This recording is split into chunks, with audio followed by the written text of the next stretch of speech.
آئندہ نسلیں جب ان قوانین کو اٹھائیں گی، اس کے اوپر ریسرچ کریں گی، تو وہ کیا کہے گی اس پارلیمنٹ کے بارے میں؟ اور میں نے ان سے یہ کہا کہ آپ مجھے دنیا میں کوئی ایک پارلیمنٹ ایسا دکھائیں کہ جس نے اپنی لیجسلیٹو اتھارٹی کو کمپرومائز کیا، جس نے اپنی قانون سازی کا اختیار ہزاروں کلومیٹر دور کسی ادارے کو دے دیا، کسی دارالحکومت کو دیا ہو۔ یہ تو غلامی ہے۔ غلامی کی اس لیے انتہا میں ہے۔ کہتا ہوں کہ عوام کو یہ سمجھنا چاہیے، ہم تعلیم سے محروم ہیں، ہم صحت سے محروم ہیں، ہم انصاف سے محروم ہیں، ہم ترقی سے محروم ہیں۔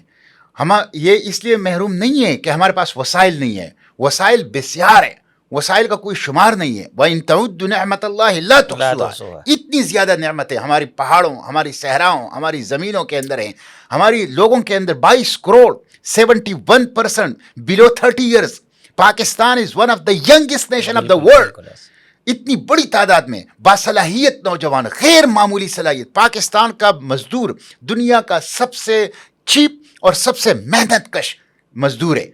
اس نے عرب کے صحراؤں کو اندر شہر اگا دیے اپنی محنت سے۔ یہ جو ہم محکوم ہیں اور ہم جو تعلیم سے اور صحت سے اور ترقی سے محروم ہیں، اور ہمیں جو پینے کے لیے صاف پانی دستیاب نہیں ہے، ہم لوڈ شیڈنگ کے اندھیروں میں ہیں، انصاف ہمیں نہیں مل رہا، یہ ان لوگوں کی وجہ سے، غلاموں کی وجہ سے،